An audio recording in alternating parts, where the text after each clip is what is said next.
Hi everyone, मैं रविराज चौहान अपने YouTube channel maths on academy पे आप लोगों का स्वागत करता हूं। आज के हम लोग सीरीज में देखने वाले हैं बिहार पुलिस का। आज हम लोग प्रैक्टिस सेट 2 लेकर के आए हैं। इसके पहले हम लोगों ने 1 को देखा था और वो भी ऑल टू ऑल सब्जेक्ट देखा था। आज भी हम लोग इसमें mathematics, Hindi, English, social science और साइंस सभी सेक्शन हम लोग देखने वाले हैं। तो आज हम लोग देखते हैं कि हम लोग मैथमेटिक्स से शुरुआत करते हैं और देखते हैं मैथ का क्वेश्चन नंबर 1। देखिए मैथमेटिक्स का क्वेश्चन नंबर 1 कहता क्या है, कह रहा है कि यदि किसी संख्या के 40% में 165 जोड़ा जाता है तो परिणामी संख्या वही संख्या होगी, वह संख्या ज्ञात कीजिए। आप क्वेश्चन को देख भी सकते हैं।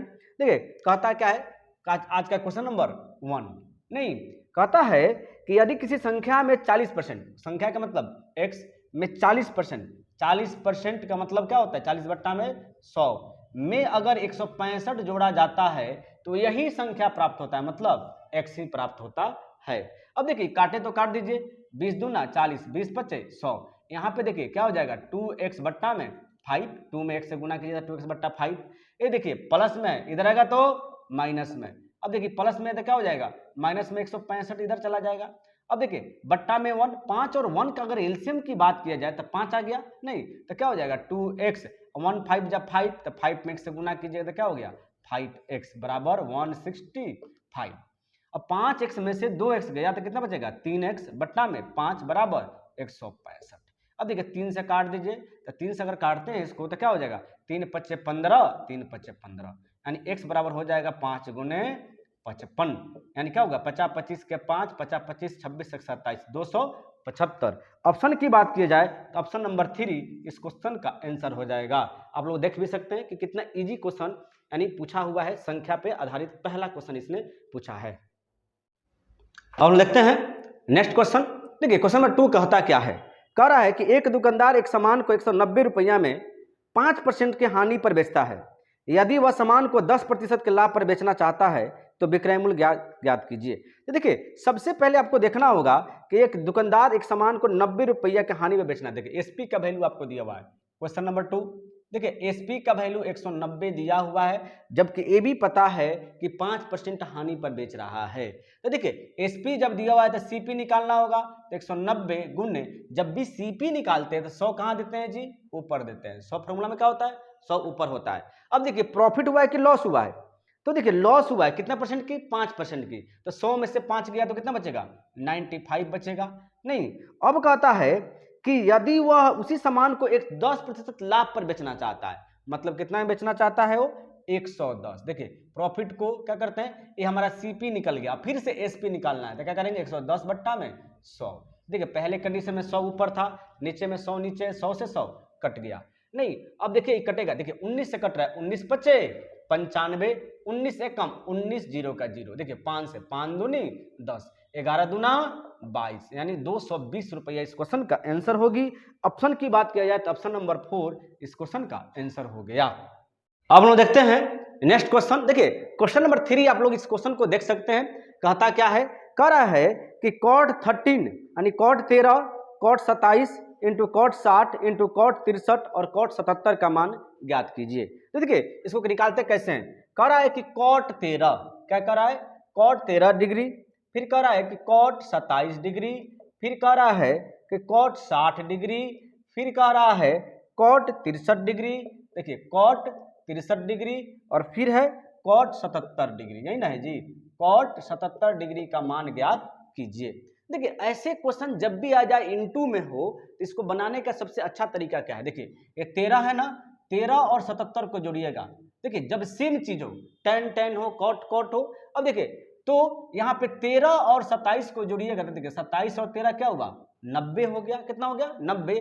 जिसका वैल्यू अगर 90 हो जाता है उसका मान 1 हो जाएगा। क्या हो जाएगा 1 हो जाएगा। याद रखिएगा कि cot 13 cot 77 का वैल्यू अगर देखा जाए जोड़ा जाए तो 90 हो गया, तो इसका वैल्यू क्या हो जाएगा 1 हो जाएगा। उसी प्रकार cot 27 और cot 63 को जोड़ा जाएगा तो 63 और 27 को जोड़िएगा तो क्या हो जाएगा 90 हो गया, नहीं तो उसका भी वैल्यू क्या होगा तो 1 हो गया। अब बचा cot 60, तो cot 60 का वैल्यू क्या होता है जी डिग्री में, याद है डिग्री, नहीं याद है तो सबसे पहले तुरंत दौड़ कर क्या कीजिए आपको सबसे पहले थीटा का मान याद करना होगा। अगर आपको ट्रिग्नोमेट्री बनाना है, आप लोगों ने देखा होगा, जब भी आप लोग बिहार पुलिस का सेट मारते हैं तो उसमें ट्रिग्नोमेट्री का क्वेश्चन जरूर से जरूर होता है, ठीक है। इसलिए सबसे पहले जाकर के आप लोग क्या कीजिए, उसको फॉर्मूला को याद कीजिए, थीटा का मान याद कीजिए। थीटा का मान याद नहीं रहेगा तो क्या होगा, क्वेश्चन सॉल्व नहीं होंगे, और फॉर्मूला याद नहीं होगा तो क्वेश्चन सॉल्व नहीं होंगे। ये देता है इजी, फॉर्मूला बेसिस क्वेश्चन रहता है, और कहते हैं थीटा का मान बेसिस क्वेश्चन रहता है, ज्यादा टफ क्वेश्चन नहीं होगा, ऐसा ही क्वेश्चन हो जाएगा। देखिए तो कॉट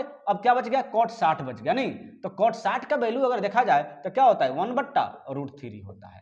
अब देखिए 1/√3, एक में गुना कीजिएगा एक, और √3 से √3, 1 क्या आ गया, √3 आ गया। अगर ऑप्शन की बात की जाए तो ऑप्शन नंबर 1 इस क्वेश्चन का आंसर हो जाएगा।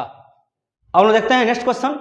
देखिए आप देख सकते हैं क्वेश्चन नंबर 4 आज का, करा कि एक नल एक टंकी को 20 घंटे में भर सकता है, इसके तली में रिसाव के कारण यह 40 घंटे में भरता है। यदि टंकी पूरी भरी हो तो रिसाव के कारण भरी टंकी खाली होने में कितना समय लगेगा। देखिए एक क्वेश्चन टाइम एंड सिस्टम्स का है, सॉरी पाइप एंड सिस्टम्स का है, यानी नल और टंकी का क्वेश्चन है। देखिए आप इस वीडियो के जब इसमें प्लेलिस्ट में जाइएगा, इस चैनल के प्लेलिस्ट में जाइएगा और इस चैनल पे जाइएगा तो देखिएगा पाइप एंड सिस्टम्स का वीडियो आप लोग ऑलरेडी फाउंडेशन क्लास इसका डाला हुआ है फाउंडेशन बैच में, ठीक है, पाइप एंड सिस्टम्स का। तो एक बार उस वीडियो को जरूर देखिएगा, क्योंकि एक बार अगर उस वीडियो को देखते हैं पाइप एंड सिस्टम्स का तो आज के बाद एक क्वेश्चन कभी आपको फंसेगा नहीं, ठीक है। तो देखते हैं इस क्वेश्चन को, करा है कि एक नल एक टंकी को 20 घंटे में भर सकता है। देखिए भरने वाला को प्लस लिखिए, कितने घंटे में भरेगा जी, 20 घंटे में भरेगा। जबकि दूसरा नल, देखिए जबकि ये तो काम कर ही रहा था लेकिन टंकी में नीचे में छेद था तो उसे क्या था, पानी निकल रहा था, जिसके कारण इसको 20 घंटा के जगह पर अब कितना लग गया जी, अब लग गया इसको 40 घंटा।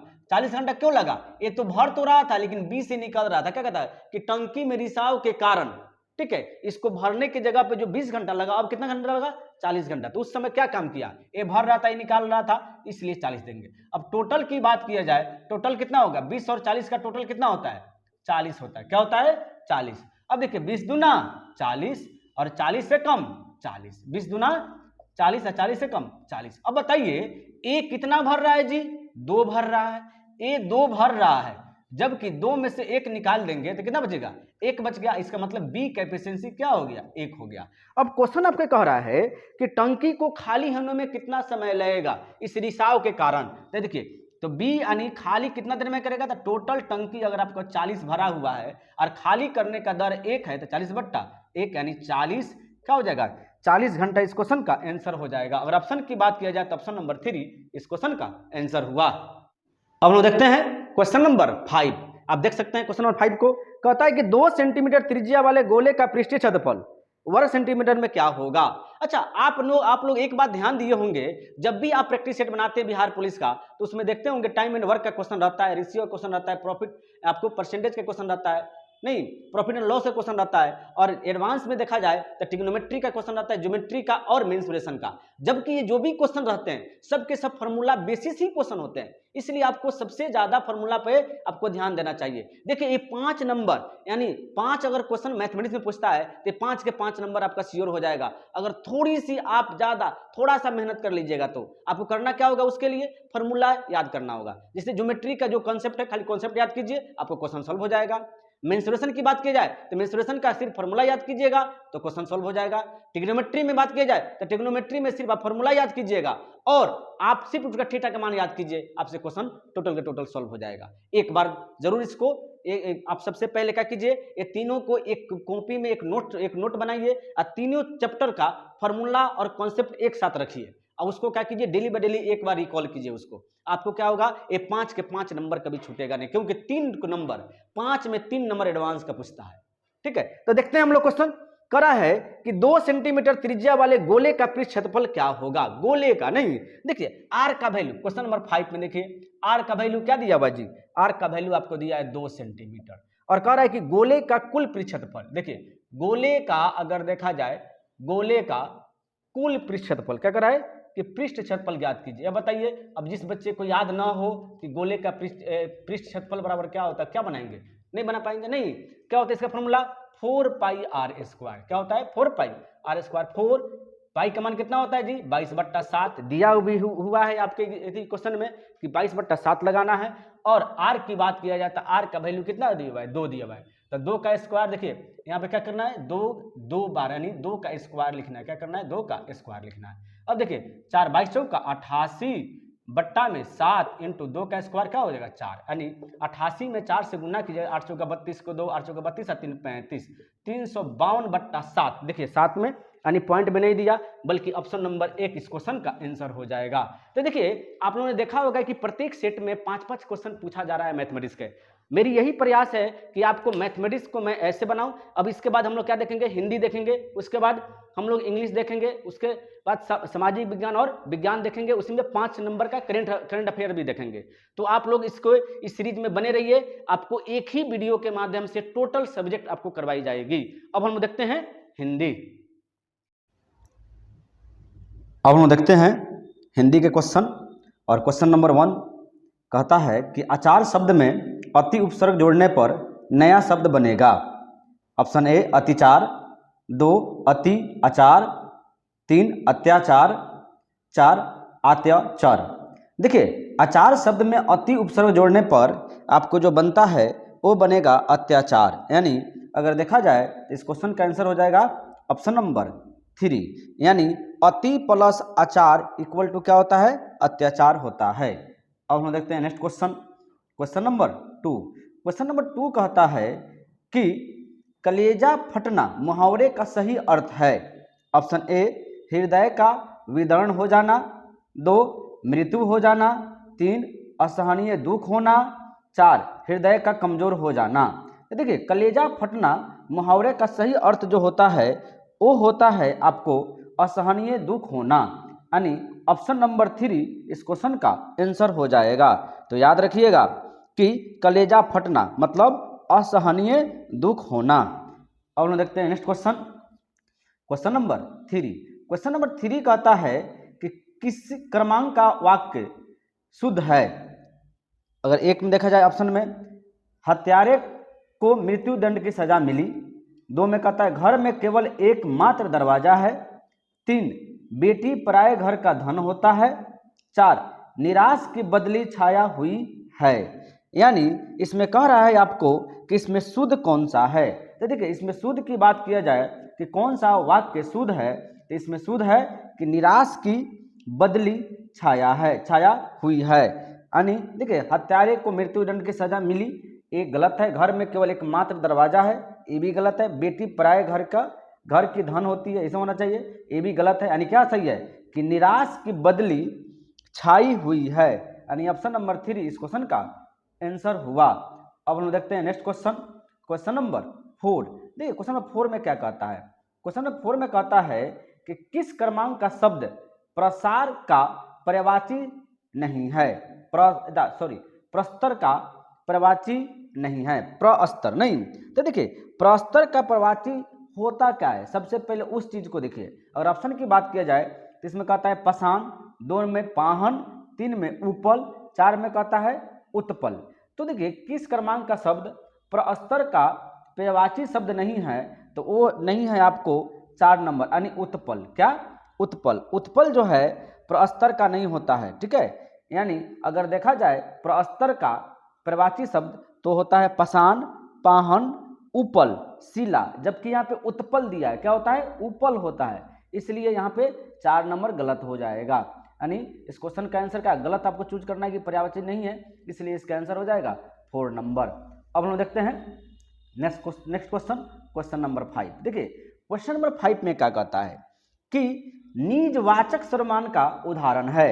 ऑप्शन ए हम किसी का कुछ नहीं बिगाड़ सकते, 2 में कहता है हमें अपना काम स्वयं करना चाहिए, 3 में कहता है जैसा करोगे वैसा भरोगे, और 4 में कहता है कि तुम्हारा घर यह नहीं है। तो देखिए निजवाचक सर्वनाम का उदाहरण क्या है। अच्छा आप लोगों ने देखा था कि प्रैक्टिस सेट 1 में भी निजवाचक से सर्वनाम से क्वेश्चन पूछा गया था, और प्रैक्टिस सेट 2 में भी देखा जाए तो निजवाचक सर्वनाम का उदाहरण क्या है ये भी पूछ रहा है। यानी आपको सर्वनाम आपको पढ़ना है, बहुत ज़्यादा इंपॉर्टेंस है, हर सेट में इससे क्वेश्चन दिया हुआ है। तो देखिए इसमें अगर देखा जाए कि निजवाचक का उदाहरण क्या है, तो इसमें है हमें अपना काम स्वयं करना चाहिए। निजवाचक का मतलब होता है स्वयं, यानी निजी नहीं, निजवाचक देखिए नाम में छुपा हुआ है, कि निज, तो यहाँ पे देखिए हमें अपना काम स्वयं करना चाहिए, जबकि ऑप्शन नंबर ए में कहता है कि हम किसी का कुछ नहीं बिगाड़ सकते, किसी और को बोध करा रहा है, जैसा करोगे वैसा भरोगे, इसमें भी क्या अपने आप को बोध नहीं करवा रहा है। इसलिए अगर देखा जाए कि अगर सटीक इसका आंसर निजवाचक सर्वनाम का तो हो जाएगा हमें अपना काम स्वयं करना चाहिए। अब हम देखते हैं नेक्स्ट क्वेश्चन, क्वेश्चन नंबर 5, ठीक है, सॉरी क्वेश्चन नंबर 6। देखिए क्वेश्चन नंबर 6 में अब अंग्रेजी आ गया, 5 क्वेश्चन, यानी 5 क्वेश्चन आपको हिंदी का और 5 क्वेश्चन अंग्रेजी का पूछा जाता है बिहार पुलिस के सेट में। अब हम देखते हैं क्वेश्चन नंबर 6 इंग्लिश का, कहता है fill in the blanks with appropriate conjunction, look out you. Option की बात किया जाए तो कहता है विल फॉल, 2 में कहता है फॉल, 3 में कहता है फेल, 4 में कहता है आर फॉलिंग। तो देखिए fill in the blanks with appropriate conjunction करना है, तो इसका आंसर हो जाएगा आपको कि look out you will fall, यानी क्या होगा, we all you will fall. इसमें ऑप्शन नंबर 1 इसका सही हो जाएगा। अब देखा जाए क्वेश्चन नंबर 7, देखिए सॉरी क्वेश्चन नंबर 8। अब 8 में देखा जाए चूंकि 7 क्या है कि उसका उस ऑप्शन थोड़ा सा सटीक नहीं था, इसलिए उसको हटा दिया गया था, गलत एरर हो गया था। Antonym for hostile is, antonym मतलब होता है कि विलोम शब्द, कहता है विलोम शब्द, यानी होस्टाइल का आपको इसका विलोम यानी होस्टाइल का आपको उल्टा इसमें ढूंढना है। ऑप्शन ए की बात किया जाए तो किया कहता है अलोवाइल, 2 में कहता है एबल, 3 में कहता है एमिकेबल, 4 में कहता है अल्टर एबल। देखिए अगर इसमें देखा जाए कि होस्टाइल का मतलब क्या होता है, सबसे पहले इस बात को देखिए तो होस्टाइल का मतलब होता है विरोधी। क्या होता है, विरोधी, यानी बैरपूर्ण नहीं। अगर इसके आंसर की बात किया जाए तो विरोधी का उल्टा क्या होगा, एमिकेबल। क्या हो जाएगा, एमिकेबल, यानी ऑप्शन नंबर 3 इस क्वेश्चन का आंसर हो जाएगा, क्योंकि एमिकेबल का मतलब होता है फ्रेंडली। क्या होता है, एमिकेबल का मतलब होता है फ्रेंडली, जबकि होस्टाइल का मतलब होता है क्या चीज, कि वैरपूर्ण यानी विरोधी। तो क्या हो जाएगा, एमिकेबल इसका आंसर है। याद कीजिएगा कि होस्टाइल का एंटोनिम क्या होता है, एमिकेबल। अब हम देखते हैं जो भी क्वेश्चन है सब के सब प्रीवियस ईयर का क्वेश्चन है, इसलिए इस पर ज्यादा ध्यान देने की जरूरत है। कहता है find the synonym of distinguish. तो देखिए अब कहता है डिस्टिंग्विश का मतलब इसमें आपको सिनोनिम होता है परिवाची शब्द बताना है। तो देखिए डिस्टिंग्विश में क्या होता है, आपको होता है इसमें कि ख्याति प्राप्त करना। क्या कहता है, ख्याति प्राप्त करना नहीं, यानी प्रसिद्धि। अगर ऑप्शन की बात किया जाए तो ऑप्शन नंबर ए में कहता है डार्केन, 2 में कहता है एबोलिश, 3 में कहता है डिफरेंटेबल और 4 में कहता है कंफ्यूज। तो देखिए इसका आंसर की बात किया जाए तो क्या हो जाएगा, डिफरेंटिएंट, यानी डिफरेंटिएट मतलब क्या होता है, तो इसमें होता है कि देखिए डिफरेंटेबल में होता है ख्याति प्राप्त करना और डिस्टिंग्विश में भी होता है ख्याति प्राप्त करना, क्योंकि साइनोनिम्स खोजना है इसका, इसलिए इसका आंसर हो जाएगा 3 नंबर। अब हम देखते हैं क्वेश्चन नंबर 10। देखिए क्वेश्चन नंबर 10 में क्या कहता है कि choose the option that describe the meaning of the following idiom and phrase. देखिए आइडियम एंड फ्रेज का मीनिंग खोजना है। आप आइडियम एंड फ्रेज भी याद कीजिएगा, आपको एग्जाम में देखने को मिलेगा। कहता है अ मैन ऑफ स्ट्रॉ का मीनिंग क्या होगा, नहीं तो ऑप्शन ए की बात किया जाए तो ऑप्शन नंबर ए में कहता है कि एन अनरीजनेबल पर्सन, 2 में कहता है a man of no substance, 3 में कहता है अ वेरी एक्टिव पर्सन, 4 में कहता है ए वर्थी फेलो। तो देखिए इसका आंसर अगर देखा जाए अ मैन ऑफ स्ट्रॉ का मतलब होता है कि a man of no substance, यानी इसका आंसर क्या हो जाएगा, 2 नंबर। ठीक है, यानी a man of no importance उसको कह सकते हैं इसका। ठीक है, अब देखते हैं हम लोग नेक्स्ट क्वेश्चन। क्वेश्चन नंबर हो जाएगा आपका सामाजिक। देखिए अब हम लोग 5 क्वेश्चन हो गया, अब हम लोग आ गए एसएसटी में यानी सामाजिक विज्ञान में आ गए, सोशल साइंस में आ गए। पहला क्वेश्चन कहता है कि अमावस्या तथा पूर्णिमा के दिन बृहत ज्वार भट्टा की घटना घटती होती है क्योंकि उन दिनों ऑप्शन ए चंद्रमा एवं पृथ्वी एक दूसरे के लंबवत होते हैं, 2 में कहता है सूर्य तथा चंद्रमा लंबवत होते हैं, 3 में कहता है सूर्य पृथ्वी तथा चंद्रमा सरल रेखा में होते हैं और 4 में कहता है सूर्य तथा पृथ्वी लंबवत होते हैं। तो देखिए याद रखिएगा कि अमावस्या तथा पूर्णिमा के दिन बृहत ज्वार भट्टा की घटना घटित होती है क्योंकि उस दिन सूर्य क्या होता है, उस दिन सूर्य पृथ्वी तथा चंद्रमा सरल रेखा में होते हैं, यानी ऑप्शन नंबर 3 इस क्वेश्चन का आंसर हो जाएगा। तो याद रखिएगा कि जब चंद्रमा पूर्ण या नया होता है तो ऐसी स्थिति में चंद्रमा और सूर्य का गुरुत्वाकर्षण बल मिश्रित रूप से समान होता है, यानी क्या होता है, एक सरल रेखा में होता है। यही कारण है कि उस दिन ज्वार भाटा होने की घटना ज्यादा घटती है। अब हम देखते हैं नेक्स्ट क्वेश्चन। क्वेश्चन नंबर हो जाएगा आपका 12। देखिए क्वेश्चन नंबर 12 क्या कहता है कि भारत की प्रथम महिला शासक कौन थी? महिला पर ऑप्शन नंबर ए चांद बीबी, 2 नूरजहां, 3 रजिया सुल्तान, 4 मुमताज। तो देखिए इस क्वेश्चन का आंसर अगर देखा जाए कि भारत की प्रथम महिला शासक कौन थी तो वो थी कौन? रजिया सुल्तान, यानी ऑप्शन नंबर 3 इस क्वेश्चन का आंसर हो जाएगा। याद रखिएगा कि रजिया सुल्तान कौन थी जी? तो रजिया सुल्तान इल्तुतमिश की पुत्री थी और यह भारत की प्रथम महिला शासक थी। ये कब से कब तक? 1236 से लेकर 1240 ईस्वी तक दिल्ली की सुल्तान रही। याद रखिएगा 1236 से लेकर के 1240 ईस्वी तक ये दिल्ली के गद्दी पर बैठी थी और ये इल्तुतमिश की पुत्री थी। थोड़ा डिस्कशन हो जाए तो क्या होगा, उसके रिलेटेड टोटल क्वेश्चन आपको मतलब कंफर्म हो जाए, इसे याद रह जाएगा। ठीक है, यानी रिलेटेड क्वेश्चन इसलिए किया जाता है कि इस बार एक क्वेश्चन पूछा तो उसी के आसपास का क्वेश्चन उठाता है नहीं। और हम देखते हैं नेक्स्ट क्वेश्चन। क्वेश्चन नंबर 14 कहता है कि भारत में किसके शासन के अंतर्गत खिलाफत आंदोलन का आरंभ हुआ था? यानी जब खिलाफत आंदोलन हुआ था, अच्छा खिलाफत आंदोलन कब हुआ था जी? तो 1919 से 1922 के बीच में हुआ था, 1919 माना जाता है नहीं। तो कह रहा है कि उस समय कि इस किसके शासनकाल में, उस समय कौन हमारे देश के शासनकाल में वायसराय जो वायसराय था?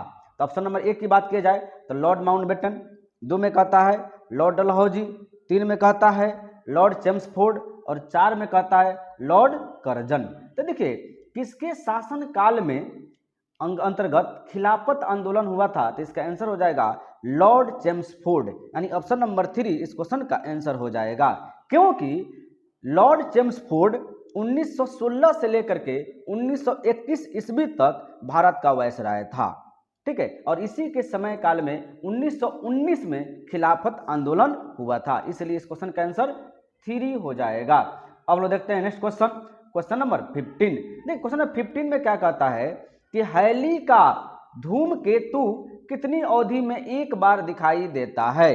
नहीं, ऑप्शन ए 24 वर्ष, 2 32 वर्ष, 3 76 वर्ष, 4 84 वर्ष। तो देखिए हैली का धूमकेतु कितनी अवधि में एक बार दिखाई देता है? तो इसका आंसर हो जाएगा 76 वर्ष, यानी ऑप्शन नंबर 3 इस क्वेश्चन का आंसर हो जाएगा। अब हम देखते हैं नेक्स्ट क्वेश्चन। Question number 16। देखिए क्वेश्चन नंबर 16 में क्या कहता है कि भारत में नगर पालिका आयुक्त की नियुक्ति कौन करता है? नगर पालिका का नियुक्ति नहीं, ऑप्शन ए भारत के राष्ट्रपति, 2 राज्यपाल, 3 उच्च न्यायालय के मुख्य न्यायाधीश, 4 राज्य सरकार। तो देखिए भारत में नगर पालिका आयुक्त की नियुक्ति जो करता है वो करता है राज्य सरकार। कौन करेगा? राज्य सरकार करता है, यानी ऑप्शन नंबर 4 इस क्वेश्चन का आंसर हो जाएगा। तो याद रखिएगा कि भारत में नगर निगम के प्रशासनिक कर्मचारियों की अध्यक्षता करने हेतु नगर आयुक्त की नियुक्ति राज्य सरकार के द्वारा भारतीय प्रशासनिक सेवा और अधिकांश प्रांतीय लोक सेवा के अधिकारियों से की जाती है। यानी इसका कौन करता है जी? तो राज्य सरकार ही निर्धारित करता है कि किस व्यक्ति को नगर आयुक्त आपको बनाना है। अब हम देखते हैं नेक्स्ट क्वेश्चन। क्वेश्चन नंबर हो जाएगा आपका 17। देखिए क्वेश्चन नंबर 17 में क्या कहता है कि 1651 में मुगलों द्वारा बंगाल में किस स्थान पर ईस्ट इंडिया कंपनी को व्यापार करने और फैक्ट्री बनाने की अनुमति दी गई थी? ऑप्शन ए कलकत्ता, 2 कासिम बाजार, 3 सिंगूर, 4 वर्धमान। तो देखिए 1651 में मुगलों द्वारा बंगाल में किस स्थान पर ईस्ट इंडिया कंपनी का व्यापार करने और फैक्ट्री बनाने की अनुमति दी गई थी? तो वो दी गई थी कासिम बाजार में, यानी ऑप्शन नंबर 2 इस क्वेश्चन का आंसर हो जाएगा। अब हम देखते हैं नेक्स्ट क्वेश्चन। क्वेश्चन नंबर हो जाएगा आपका 18। देखिए क्वेश्चन नंबर 18 में क्या कहता है कि निम्नलिखित में से वह सागर कौन सा है जो भूबद्ध है? Option A Lal Sagar, 2 Timor सागर, 3 उत्तरी सागर, 4 अरल सागर। तो आपको बताना है निम्न में से कौन सा सागर है जो भूबंद है। तो ये भूबंद जो है वो हो जाएगा आपका आंसर अरल सागर। क्या हो जाएगा?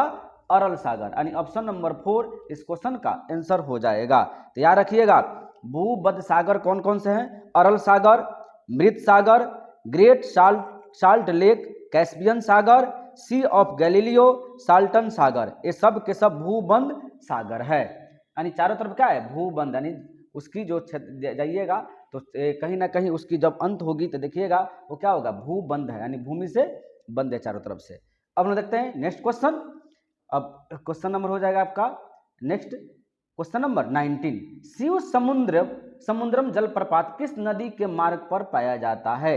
शिव समुद्रम, देखिए क्वेश्चन बार बार पूछा गया, जब प्रीवियस ईयर आप सेट बनाइएगा तो पाइएगा कि ये क्वेश्चन शिव समुद्रम जलप्रपात किस नदी के मार्ग में पाया जाता है, ये बार बार क्वेश्चन पूछा गया है। ऑप्शन ए की बात किया जाए कृष्णा, 2 गोदावरी, 3 कावेरी, 4 महानदी। तो इस क्वेश्चन के आंसर की बात किया जाए तो इसका आंसर हो जाएगा आपको कावेरी, यानी ऑप्शन नंबर 3 इस क्वेश्चन का आंसर हो गया। तो याद रखिएगा शिव समुद्रम जलप्रपात कर्नाटक के कावेरी नगर पर स्थित है। कितना है, कौन सा राज्य में? तो कर्नाटक के कावेरी नदी पर स्थित है। इसकी ऊंचाई 90 मीटर है। कितनी है? 90 मीटर है। और इसका जो इस प्रपात का उपयोग जो किया जाता है वो जल विद्युत उत्पादन के लिए किया जाता है।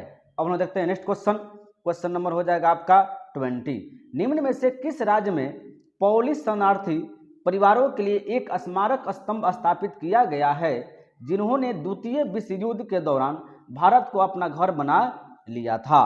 ऑप्शन की बात किया जाए तो ऑप्शन नंबर देखा जाए कि 1 महाराष्ट्र, 2 तमिलनाडु, 3 पश्चिम बंगाल, 4 गोवा। तो इसका आंसर हो जाएगा चीज आपको महाराष्ट्र। कहाँ पे हो जाएगा? महाराष्ट्र। याद रखिएगा महाराष्ट्र में द्वितीय विश्व युद्ध के दौरान भारत को अपना घर बनाने वाला परिवार और व्यक्तियों को स्मृति में एक स्मारक स्तंभ का निर्माण किया गया है। ठीक है। अब हम देखते हैं next question, gateway of India, या सुने होंगे गेटवे ऑफ इंडिया। अब हम देखते हैं नेक्स्ट क्वेश्चन, क्वेश्चन नंबर 21। पश्चिमी घाट और पूर्वी घाट दक्षिणी भारत के निम्नलिखित में से किस स्थान पर मिलते हैं? देखिए ऑप्शन की बात की जाए, ऑप्शन नंबर ए सतपुड़ा की पहाड़ी, 3 नल्ला माला की पहाड़ी, और 2 में कहता है नल्ला माला की पहाड़ी, ऑप्शन नंबर 3 में कहता है नीलगिरी की पहाड़ी, और 4 में कहता है महेंद्रगिरी की पहाड़ी। तो याद रखिएगा इसका आंसर हो जाएगा नीलगिरी की पहाड़ी। यानी पश्चिमी घाट और पूर्वी घाट नीलगिरी पहाड़ियों पर मिलते हैं। अब हम देखते हैं नेक्स्ट क्वेश्चन। क्वेश्चन नंबर हो जाएगा आपका 22। क्वेश्चन नंबर 22 में कहता है कि सुल्लू राजवंश की स्थापना किसने की थी? ऑप्शन ए देवराय, 2 नरसिंहा, 3 अभिनव भोज, 4 डिडिम्बा। देखिए इस क्वेश्चन के आंसर की बात किया जाए तो हो जाएगा नरसिंहा। यानी सुल्लू राजवंश की स्थापना नरसिंहा ने यानी नरसिंह देव ने किया था 1485 ईस्वी में इसका किया था। कहीं कहीं आपको इसको मिलेगा नरसिंह देव मिलेगा, क्या मिलेगा? नरसिंह, लेकिन यहाँ पे नरसिंहा लिखा हुआ है, इसलिए इसको ऑप्शन नंबर 2 को इस क्वेश्चन का आंसर मानिए। अब हम देखते हैं next question, question number 23। Bandipur राष्ट्रीय उद्यान कहाँ स्थित है? ये भी बहुत इंपॉर्टेंट क्वेश्चन है, ये बार बार क्वेश्चन पूछा हुआ है आपको। बांदीपुर राष्ट्रीय उद्यान कहाँ स्थित है? Option A Chennai, 2 Mysore, 3 Bangalore, 4 Kochi. तो देखिए इस क्वेश्चन के आंसर की बात किया जाए तो हो जाएगा मैसूर। यानी बांदीपुर राष्ट्रीय उद्यान कहाँ स्थित है? तो मैसूर में स्थित है। देखिए बांदीपुर राष्ट्रीय प्राणी उद्यान कर्नाटक के चामराजनगर जिले में स्थित है। ठीक है। और यह एक समय मैसूर राज्य के महाराज के लिए आरक्षित निजी आखेट स्थल था। तो देखिए मैसूर, कहीं कहीं इसका आंसर आपको मिलेगा कर्नाटक, क्योंकि कर्नाटक में मैसूर पड़ता है नहीं, तो इसलिए दे दिया है। अब देखिए हम लोग कहते हैं अब नेक्स्ट क्वेश्चन नंबर हो जाएगा आपका 24।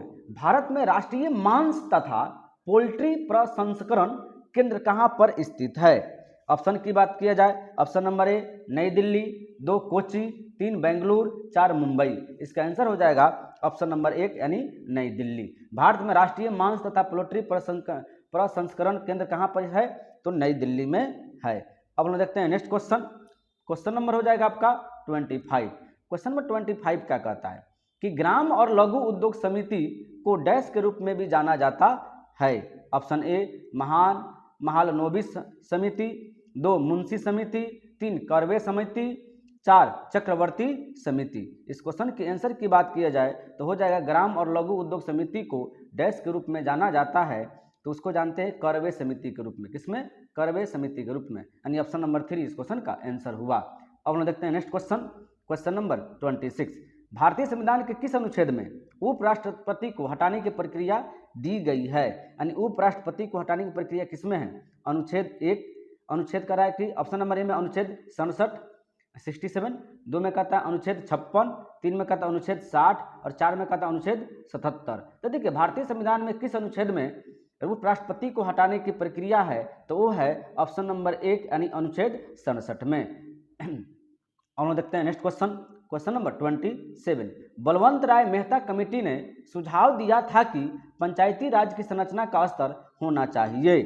ऑप्शन 1 में कह रहा है कि आपको ग्राम, ब्लॉक और जिला, 2 में कहता है मंडल और जिला, 3 में कह रहा है ग्राम, जिला और राज्य, 4 में कहता है ग्राम, मंडल, जिला और राज्य। तो याद रखिएगा कि बलवंत राय मेहता कमेटी ने सुझाव दिया था कि पंचायती राज जो व्यवस्था है, जो अनुच्छेद 40 में है, नहीं अभी क्या है अनुच्छेद 40 में जो है, उसको कितने स्तर पे बांटा था? उसको बांटा था ग्राम, ब्लॉक और जिला स्तर पे बांटा गया था। यानी ऑप्शन नंबर 1 इस क्वेश्चन का आंसर हो जाएगा। तो याद रखिएगा कि बलवंत राय ने त्रिस्तरीय पंचायती राज की संरचना दी थी जो आज भी कायम है, ग्राम, ब्लॉक और जिला स्तर पर।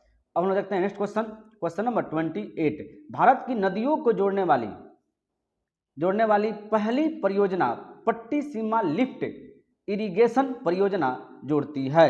ऑप्शन की बात किया जाए, ऑप्शन नंबर ए गोदावरी नदी से कृष्णा नदी, 2 गंगा नदी से यमुना नदी, 3 ब्रह्मपुत्र नदी से गंगा नदी, 4 सल्तनत नदी से ब्यास नदी। तो देखिए इस क्वेश्चन के आंसर की बात किया जाए कि भारत की नदियों को जोड़ने वाली पहली परियोजना पट्टी सीमा लिफ्ट इरिगेशन परियोजना जोड़ती है, तो वो जोड़ती है गोदावरी नदी से कृष्णा नदी को। ऑप्शन नंबर 1 इस क्वेश्चन का आंसर हुआ। अब हम देखते हैं नेक्स्ट क्वेश्चन, क्वेश्चन नंबर 29, कहता है कि निम्न में से कौन सा राष्ट्र राजशाही प्रथम विश्व युद्ध में केंद्रीय शक्तियों नामक गठन का एक हिस्सा था? केंद्रीय शक्तियों के option A France, 2 Austria Hungary, 3 रूस, 4 ब्रिटेन। तो देखिए केंद्रीय शक्तियां के नामक का गठबंधन का हिस्सा था, वो था कौन? ऑप्शन नंबर 2 ऑस्ट्रिया और हंगरी था। कौन था? ऑस्ट्रिया और हंगरी था। अब हम देखते हैं नेक्स्ट क्वेश्चन, क्वेश्चन नंबर हो जाएगा आपका 30, करे निम्नलिखित में से कौन सा काल क्रमानुसार सही है? देखिए ऑप्शन की बात किया जाए, ऑप्शन नंबर ए खिलजी राजवंश, तुगलक राजवंश, सैयद राजवंश, लोधी राजवंश। नहीं, ऑप्शन नंबर 2 लोधी राजवंश, सैयद राजवंश, खिलजी राजवंश, तब आकर के तुगलक राजवंश। ठीक है, ऑप्शन नंबर 3 में कहता है पहले खिलजी राजवंश, उसके बाद सैयद राजवंश, फिर लोधी राजवंश, फिर तुगलक राजवंश। 4 में कहता है लोधी राजवंश, तुगलक राजवंश, खिलजी राजवंश, सैयद राजवंश। तो देखिए अगर देखा जाए कि सही कला क्रमानुसार कौन है, तो इसमें हो जाएगा ऑप्शन नंबर 1 यानी खिलजी राजवंश, तुगलक राजवंश, फिर सैयद राजवंश, फिर लोधी राजवंश। क्यों? क्योंकि खिलजी राजवंश 1290 से 1320, तुगलक राजवंश में तुगलक वंश आपको 1320 से 1440, 1414, 1320 से 1414, सैयद उसके बाद कौन है? सैयद वंश आपको 1414 से 1451, उसके बाद है लोधी वंश 1451 से 1526, और 1526 के बाद क्या हो गया? मुगल काल आ गया। नहीं, यानी ऑप्शन नंबर 1 इस क्वेश्चन का आंसर हुआ। अब हम देखते हैं नेक्स्ट क्वेश्चन, नेक्स्ट क्वेश्चन में कहता है कि निम्नलिखित में से कौन सा भारतीय राजा भारत के नेपोलियन के रूप में जाना जाता है? ऑप्शन ए अशोक, 2 हर्षवर्धन, 3 समुद्रगुप्त, 4 चंद्रगुप्त द्वितीय। तो देखिए भारत का नेपोलियन कहा जाता है किसको? आपको समुद्रगुप्त को। किसको? समुद्रगुप्त को कहा जाता है।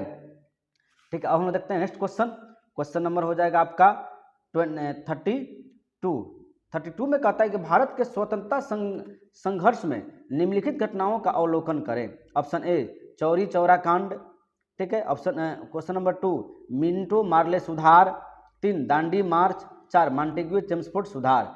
निम्नलिखित में से घटनाओं का क्रम कौन सा क्रम सही है? तो देखिए सबसे पहले आपको क्या करना होगा, इसको देखना होगा कौन कब हुआ था। नहीं तो देखिए चौरी चौरा कांड जो हुआ था वो 1922 में हुआ था। कब हुआ था जी? ये 1922 में हुआ था। ठीक है, उसके बाद कौन? मार्ले मिंटो सुधार कब हुआ था? तो 1909 में हुआ था। दांडी मार्च कब हुआ था? तो 1930 में हुआ था। कब हुआ था? 1930 में हुआ था। और देखा जाए मॉन्टेग्यू चेम्सफोर्ड सुधार, नहीं मॉन्टेग्यू चेम्सफोर्ड सुधार कब हुआ था? तो 1919 में हुआ था। नहीं 1919 में। तो देखिए अगर इसे कहा था कि कालक्रम के अनुसार सजाइए तो सबसे पहले क्या हो जाएगा, सबसे पहले हो जाएगा आपको मिंटो मार्ले सुधार 1909, उसके बाद हो गया मॉन्टेग्यू चेम्सफोर्ड सुधार 1919, फिर हो जाएगा चौरी चौरा कांड हत्याकांड उसके 4 फरवरी 1922, दांडी उसके बाद हो जाएगा दांडी मार्च 12 मार्च 1930। यानी आपको देखते होंगे तो सबसे पहले क्या हो जाएगा आपका, सबसे पहले हो जाएगा आपको, देखिए ऑप्शन थोड़ा सा हम लोग देख लेते हैं कि ऑप्शन के अकॉर्डिंग क्या है। तो सबसे पहले हो जाएगा आपको 2 4 1 3, यानी ऑप्शन नंबर 2 इस क्वेश्चन का आंसर हो जाएगा। सबसे आपको करना क्या होगा कि इसको पहले कालक्रम याद करना होगा, ठीक है। तो इससे अच्छा है कि इसको 2 4 1 से याद करने से अच्छा है कि आप इसको एक बार देख लीजिए। देखिए चौरी चौरा कांड कब हुआ था 1922 में, मिंटो मार्ले सुधार कब 1909 में, दांडी मार्च 1930 में, मॉन्टेग्यू चेम्सफोर्ड सुधार 1919 में। इसको याद कर लीजिए, कालक्रम के अनुसार आप क्या कीजिएगा सजा लीजिएगा। और हम देखते हैं नेक्स्ट क्वेश्चन, क्वेश्चन नंबर 33, वह ग्रह जो दक्षिणावर्त घूर्णन करता है, ठीक है। ऑप्शन ए पृथ्वी, 2 शुक्र, 3 मंगल, 4 प्लूटो। तो देखिए दक्षिणावर्त घूर्णन करता है, वो करता है कौन, तो शुक्र करता है, यानी ऑप्शन नंबर 2 इस क्वेश्चन का आंसर हो जाएगा। अब हम देखते हैं नेक्स्ट क्वेश्चन, क्वेश्चन नंबर हो जाएगा 34, निम्नलिखित में से कौन सा कथन सही नहीं है। भारत का सबसे बड़ा बौद्ध मठ असम में है, ठीक है। ऑप्शन 2 में कहता है कोयनक भाषा नागालैंड में बोली जाती है, ये बात सही है, कोयनक भाषा नागालैंड में बोली जाती है। नदी द्वीप माजुली असम में है, माजुली असम में, ये भी सही है। 2011 की जनगणना के अनुसार भारतीय संघ का सबसे कम जनसंख्या वाला राज्य सिक्किम है, ये भी सही है। देखिए तो तीनों सही था, तो ऑप्शन नंबर 1 गलत है इसका मतलब, क्योंकि भारत का सबसे बड़ा बौद्ध मठ असम में है, ये गलत है। क्यों, क्योंकि बौद्ध सबसे बड़ा बौद्ध मठ जो है अरुणाचल प्रदेश के तवांग मठ को कहा जाता है, ठीक है, याद रखिएगा तवांग मठ। तो कहाँ पे तवांग मठ, अरुणाचल प्रदेश में, जबकि यहाँ पे क्या दिया असम, आपको गलत चूज करना था, इसलिए ऑप्शन नंबर 1 इस क्वेश्चन का आंसर हुआ। अब हम देखते हैं नेक्स्ट क्वेश्चन, क्वेश्चन नंबर 35, कहता है कि भारत के निम्नलिखित तेल रिफाइनरियों को पश्चिम से पूर्व की तरफ लगाएं, पश्चिम से पूर्व की तरफ नहीं। अगर ऑप्शन की बात किया जाए तो ऑप्शन नंबर 1 के कहता है कोयली, 1 में दिया है कोयली, 2 में कहता है बोइंगगांव, 3 में कहता है मथुरा, 4 में कहता है हल्दिया। तो देखिए इसको आपको लगाना कैसे है, तो कहता है कि पश्चिम में पूरब की तरफ लगाएं, पश्चिम से पूरब। तो देखिए इसमें अगर ऑप्शन के अकॉर्डिंग चला जाए तो सबसे ज़्यादा अगर पश्चिम में देखा जाए तो कौन होगा, तो सबसे पहले हो जाएगा आपको 1 नंबर कोयली, क्या हो जाएगा कोयली, कोयली के बाद आ जाएगा मथुरा, मथुरा के बाद आ जाएगा हल्दिया, और हल्दिया के बाद आ जाएगा बोइंगगांव, यानी क्या हो जाएगा बोइंगगांव। इसलिए इसका ऑप्शन नंबर देखा जाए तो क्या हो जाएगा, ऑप्शन नंबर 2 इस क्वेश्चन का आंसर हो जाएगा। याद रखिएगा पहले क्या आएगा, पहले आ जाएगा आपको कोयली, फिर मथुरा, फिर हल्दिया, फिर बोइंगगांव, यानी ऑप्शन नंबर 2 इस क्वेश्चन का आंसर हो गया। अब हम देखते हैं नेक्स्ट क्वेश्चन, क्वेश्चन नंबर हो जाएगा आपका, क्वेश्चन हो जाएगा 36, कहता है कि मॉन्टेग्यू चेम्सफोर्ड रिपोर्ट किसका आधार तैयार किया, मॉन्टेग्यू चेम्सफोर्ड रिपोर्ट नहीं। ऑप्शन 1 की बात किया जाए तो कहता है the Indian council act 1909, the government of India act 1919, the government of India act 1935, the India independence act 1947। तो देखिए मॉन्टेग्यू चेम्सफोर्ड सुधार के बारे में बात हो रही है, तो कब थे जी 1919 में, इसलिए इस क्वेश्चन का आंसर क्या हो जाएगा, ऑप्शन नंबर 2 इस क्वेश्चन का आंसर हो जाएगा, ठीक है। यानी the government of India act 1919 Montagu Chelmsford report ही दिया था। अब हम देखते हैं नेक्स्ट क्वेश्चन, क्वेश्चन नंबर 37। देखिए क्वेश्चन नंबर 37 क्या कहता है कि निम्नलिखित 4 वेदों में से कौन सा वेद तैतरया एवं वाजसनेयी में विभक्त है, ठीक है। अब हम देखते हैं इस क्वेश्चन का आंसर, कहता है ऑप्शन नंबर 1 ऋग्वेद, 2 में कहता है यजुर्वेद, 3 में कहता है अथर्ववेद, 4 में कहता है सामवेद। तो देखिए कह रहा है कि तैतरया एवं वाजसनेयी में विभक्त था, तो वो कौन था जी, यजुर्वेद था। ऑप्शन नंबर 2 इस क्वेश्चन का आंसर हो गया। अब हम देखते हैं नेक्स्ट क्वेश्चन, क्वेश्चन नंबर 38।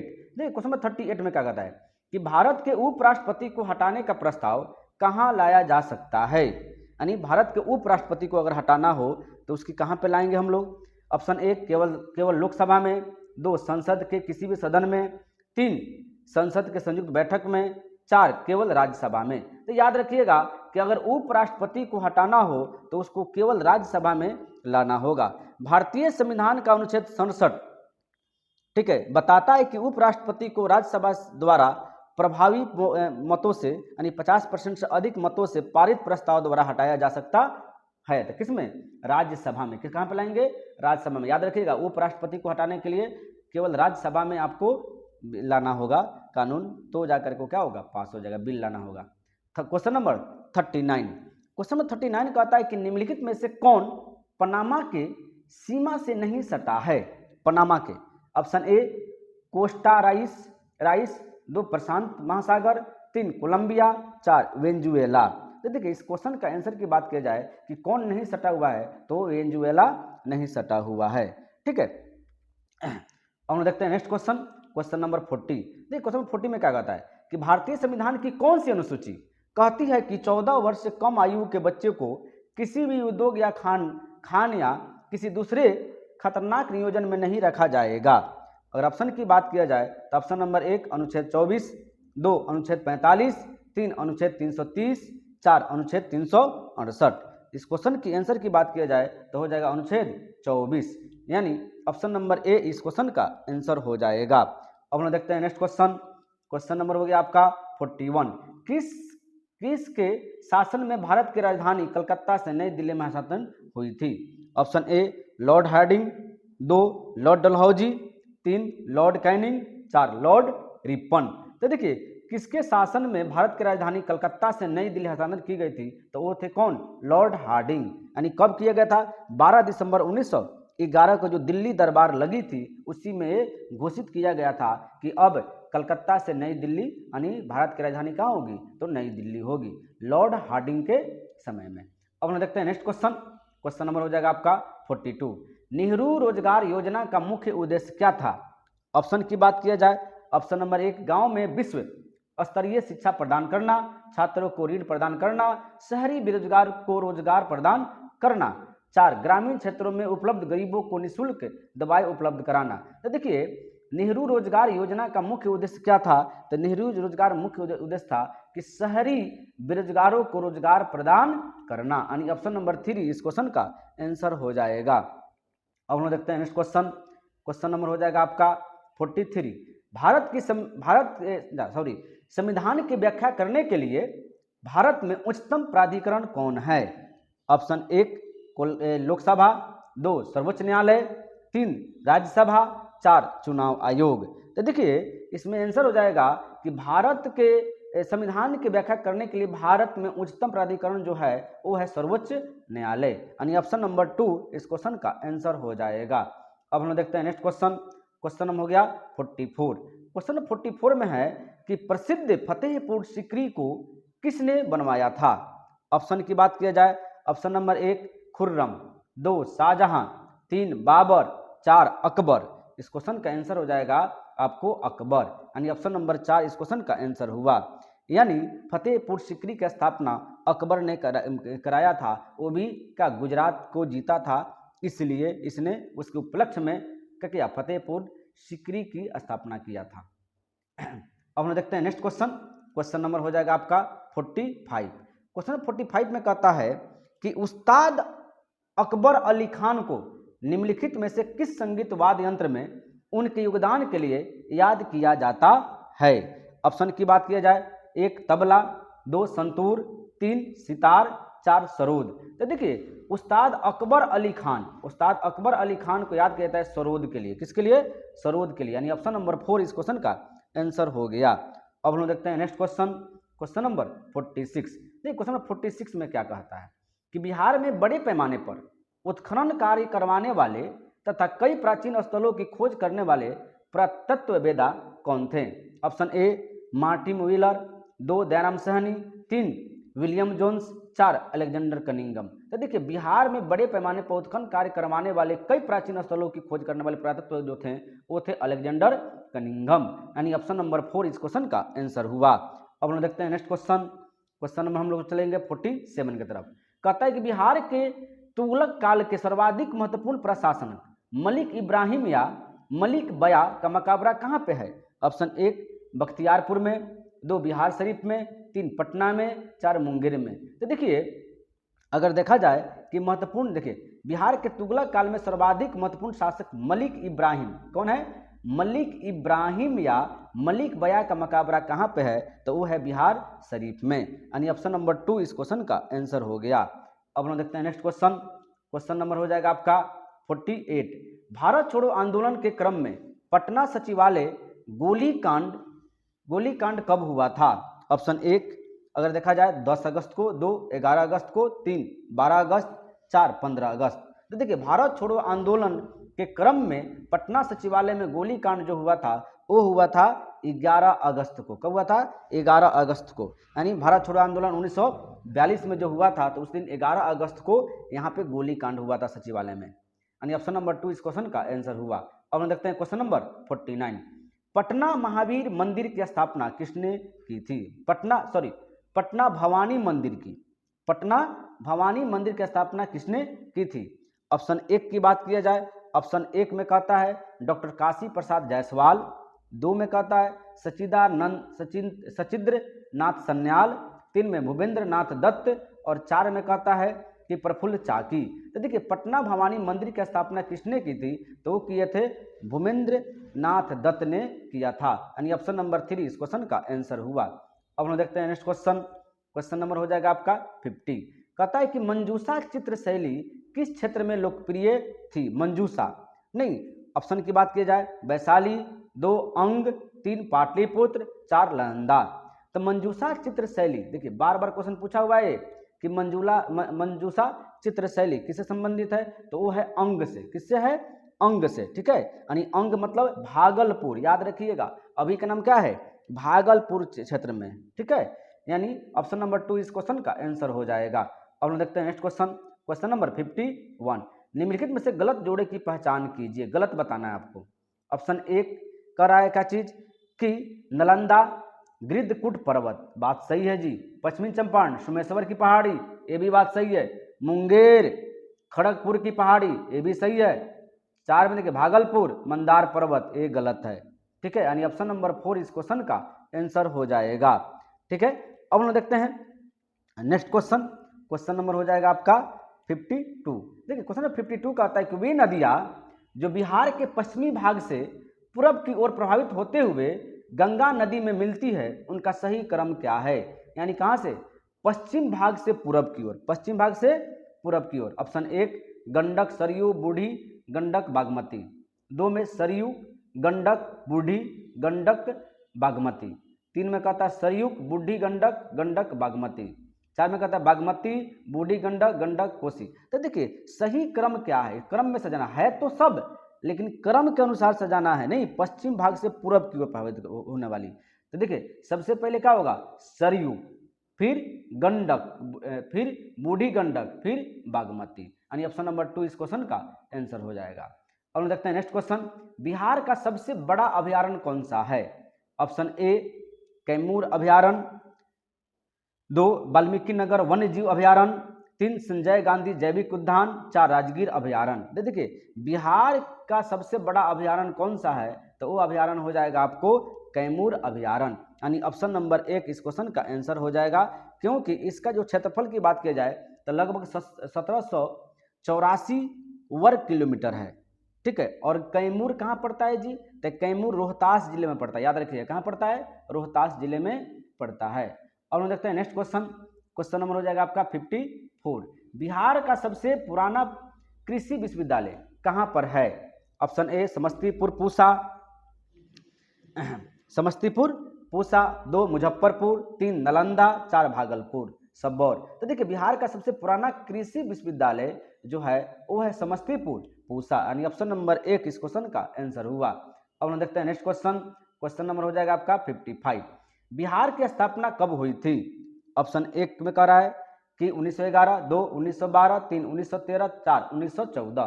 तो देखिए बिहार की स्थापना कब हुई थी? तो बिहार की स्थापना हुई थी 1912 में। यानी ऑप्शन नंबर 2 इस क्वेश्चन का आंसर हो गया। अब हम देखते हैं नेक्स्ट क्वेश्चन। Question number 56। निम्नलिखित में से कौन सी ब्रिटिश भारत में नील की खेती से संबंधित एक प्रणाली थी? ठीक है, नील की खेती से। ऑप्शन 1 बाली, 2 नीज, 3 वणिकपत 4 जब्त। तो देखिए इस क्वेश्चन के आंसर की बात किया जाए तो हो जाएगा नीज, यानी निम्नलिखित में से कौन सी ब्रिटिश भारत में नील की खेती से संबंधित एक प्रणाली थी, तो वो थी नीज, यानी ऑप्शन नंबर 2 इस क्वेश्चन का आंसर हो गया। अब हम देखते हैं नेक्स्ट क्वेश्चन, क्वेश्चन नंबर 57 कहता है कि किसी देश का संविधान कई उद्देश्यों की पूर्ति करता है, निम्नलिखित में से कौन सा विकल्प उनमें से एक नहीं हो सकता। ऑप्शन देखिए विकल्प 1 में देखा जाए, कहता है यह उन नियमों और सिद्धांतों के समुच्चय के रूप में कार्य करता है जिनके आधार पर देश को नियंत्रित किया जा सकता है। बात सही है जी, यह हमें हमारे समाज को मौलिक प्रगति उजागर करता है, ये भी सही है।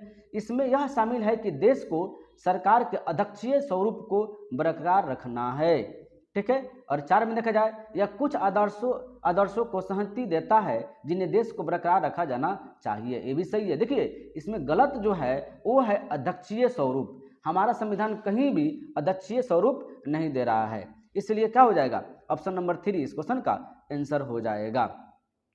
अब हम देखते हैं नेक्स्ट क्वेश्चन, क्वेश्चन नंबर आपको हो जाएगा 58। मुगल बादशाह कह कि मुगल बादशाह अकबर की मृत्यु निम्नलिखित में से किस वर्ष हुई थी। ऑप्शन 1 1666, 2 1789, 3 1605, 4 1540। तो देखिए अकबर की जो मृत्यु हुई थी 1605 में हुई थी। अच्छा 1605 में कब, तब 25 अक्टूबर 1605 में हुई थी। और उसको दफनाया कहाँ गया था जी, सिकंदराबाद, यानी आगरा में जहाँ पड़ता है ना, उसका मकबरा कहाँ पे है, तो सिकंदराबाद आगरा में है नहीं। और उसकी मृत्यु कब हुई थी, तब 25 अक्टूबर 1605 को। और हम देखते हैं नेक्स्ट क्वेश्चन, क्वेश्चन नंबर हो जाएगा आपका 59। निम्नलिखित में से किस राज्य में नाहरगढ़ किला स्थित है। नाहरगढ़ किला, ऑप्शन 1 महाराष्ट्र, 2 राजस्थान, 3 पंजाब, 4 गुजरात। यानी आपसे पूछ रहा है कि निम्नलिखित में से किस राज्य में नाहरगढ़ जिला स्थित है, तो इसका नाहरगढ़ जिला कहाँ पे है, तो गुजरात में, सॉरी राजस्थान में है, यानी ऑप्शन नंबर 2 इस क्वेश्चन का आंसर हो गया। अब हम देखते हैं नेक्स्ट क्वेश्चन, क्वेश्चन नंबर हो जाएगा आपका 60। डैश जनसंख्या के आकार, क्षेत्रीय वितरण और उसकी संरचना तथा जन्म, मृत्यु, प्रवास और उम्र बढ़ने के कारण समय के साथ जनसंख्या कैसे बदलती है, इसका अध्ययन कहलाती है। यानी जनसंख्या के अध्ययन क्या कहलाती है, उसके हिसाब से नहीं, यानी जनसंख्या के अध्ययन को हम लोग क्या कहते हैं, कहने का मतलब है। Option 1 demography, 2 केलोलॉजी, 3 pomology, 4 phycology. तो देखिए जनसंख्या के अध्ययन को हम लोग कहते हैं डेमोग्राफी, यानी ऑप्शन नंबर 1 इस क्वेश्चन का आंसर हो गया। याद रखिएगा जनसंख्या के अध्ययन को हम लोग डेमोग्राफी कहते हैं। अब हम लोग देखते हैं नेक्स्ट क्वेश्चन, क्वेश्चन नंबर हो जाएगा आपका 61। सिंधु घाटी सभ्यता के घरों में कमरे आमतौर पर एक डैश के आसपास बने होते थे। एक ऑप्शन नंबर 1 कह रहा है कुआं, 2 अंगीठी, 3 आंगन, 4 पानी की टंकी। तो देखिए सिंधु घाटी सभ्यता के घरों में कमरे आमतौर पर एक डैश के आसपास बने थे, तो वो बने थे आंगन। देखिए बीच में आंगन रहता था, चारों तरफ से घर रहता था, ठीक है, यानी ऑप्शन नंबर 3 इस क्वेश्चन का आंसर हुआ। अब हम देखते हैं नेक्स्ट क्वेश्चन, क्वेश्चन नंबर 62। कहता है कि दक्का यानी ढाका में अखिल भारतीय मुस्लिम लीग का गठन किया गया था, इसके बारे में निम्नलिखित में से कौन सा कथन सत्य नहीं है। आपको बताना है कि कौन सा कथन सत्य नहीं है। देखिए ऑप्शन नंबर 1 में देखा जाए यह मुसलमानों के लिए अलग निर्वाचन मंडल चाहता था, बात सही है। लीग ने बंगाल विभाजन का समर्थन नहीं किया, ये भी बात सही है जी। लीग का गठन 1606 ईस्वी में हुआ था, नहीं क्या करा है 1606 ईस्वी में हुआ था, नहीं। अच्छा लीग ने बंगाल विभाजन का समर्थन नहीं किया था, ये भी तो दे रहा है ना ऑप्शन नंबर 2 में, नहीं। और 3 में लीग का गठन 1906 में हुआ था, ये बात सही है। इसका गठन मुस्लिम जमींदारों और नवाबों को एक समूह द्वारा किया गया था, ये भी बात सही है। तो देखिए इसमें गलत क्या है जी, इसमें गलत कह रहा है कि लीग ने बंगाल विभाजन का समर्थन नहीं किया था, यही तो गलत है। यानी लीग ने बंगाल विभाजन का समर्थन किया था, यानी ऑप्शन नंबर 2 इस क्वेश्चन का आंसर हो जाएगा। याद रखिएगा कि लीग ने क्या किया था कि बंगाल के विभाजन को पूर्वी बंगाल के मुसलमानों और उनके संगठन मुस्लिम लीग का समर्थन प्राप्त था, ठीक है, जबकि यहाँ पर कह रहा है कि नहीं था, इसलिए ऑप्शन नंबर 2 इस क्वेश्चन का आंसर हो गया। और हम देखते हैं नेक्स्ट क्वेश्चन, क्वेश्चन नंबर कहता है महावेली गंगा डैश की सबसे लंबी नदी है। महावेली गंगा, ऑप्शन की बात की जाए नेपाल, 2 पाकिस्तान, 3 श्रीलंका, 4 भूटान। तब महावेली गंगा जो सबसे बड़ी नदी है किसकी, श्रीलंका की, यानी ऑप्शन नंबर 3 इस क्वेश्चन का आंसर हो गया।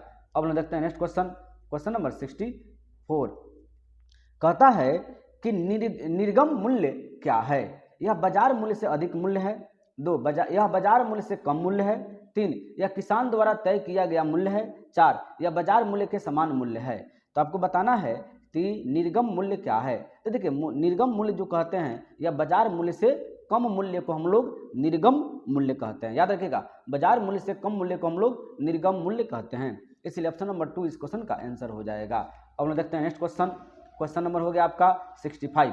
पद्मा नदी किस देश की प्रमुख नदी है? पद्मा नहीं, ऑप्शन ए श्रीलंका, 2 पाकिस्तान, 3 नेपाल, 4 बांग्लादेश। तो देखिए पद्मा नदी जो प्रमुख नदी है वो बांग्लादेश की है। कहाँ पे? पद्मा नदी बांग्लादेश की प्रमुख नदी है। अब हम देखते हैं नेक्स्ट क्वेश्चन। क्वेश्चन नंबर हो जाएगा आपका 66। देखिए क्वेश्चन नंबर 66 में क्या कहता है कि निम्नलिखित में से कौन सी योजना कार्यक्रम माइक्रो फाइनेंस प्रकार की पहल से संबंधित नहीं है? ऑप्शन ए उज्ज्वला योजना, 3 जनधन योजना, 3 जीविका परियोजना, 4 इंदिरा गांधी प्रथम कार्यक्रम। तो देखिए इसमें कहता है कौन सा योजना यानी कार्यक्रम माइक्रो फाइनेंस प्रकार की पहल से संबंधित नहीं है, तो वो नहीं है कौन सा? ऑप्शन नंबर 1 उज्ज्वला योजना। क्योंकि उज्ज्वला योजना जो चालू किया गया था वो मानव तस्करी की रोकथाम और वाणिज्यिक यौन शोषण के पीड़ित के बचाव, प्रमोशन और पुनः एकीकरण के लिए महिला एवं बाल विकास मंत्रालय द्वारा इसको चालू किया गया था।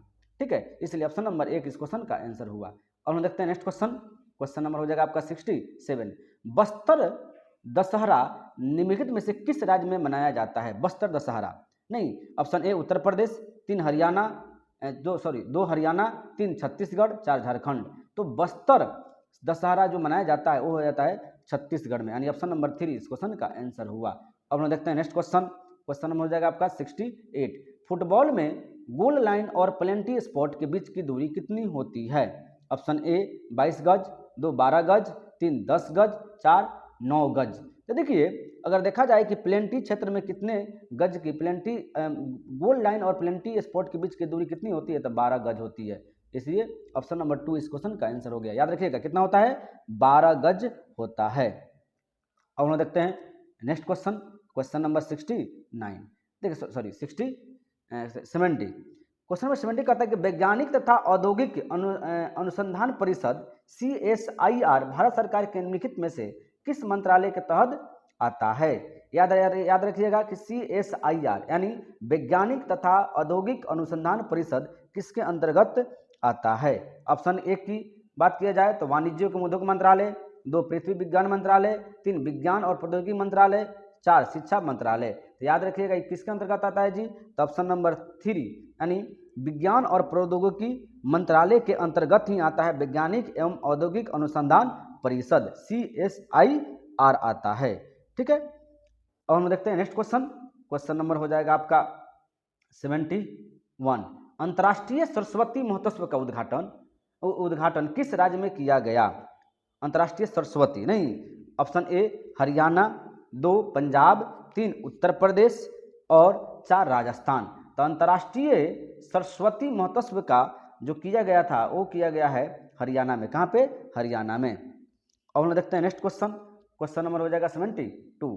क्वेश्चन नंबर 72 में कहता है केंद्रीय बजट 2025-26 के लिए, देखिए करंट हम लोग देख रहे हैं नहीं, केंद्रीय बजट 2025-26 के लिए अनुमानित राजकोषीय घाटा कितनी है? राजकोषीय घाटा कितनी है ये बात बतानी है। और ऑप्शन की बात किया जाए तो कहता है सकल घरेलू उत्पादन का 3.5%, सकल घरेलू उत्पादन का 4%, तीसरा कहता है सकल घरेलू उत्पाद का 4.4%, और 4 में कहता है GDP का 5.0%। याद रखिएगा कि 2025-26 के लिए अनुमानित राजकोषीय घाटा कितना है? तो वो है 4.4%, यानी ऑप्शन नंबर 3 इस क्वेश्चन का आंसर हो जाएगा। याद रखिएगा कितना है? 4.4%। सकल घरेलू उत्पादन का 4.4% 2025-26 के लिए अनुमानित राजकोषीय घाटा है।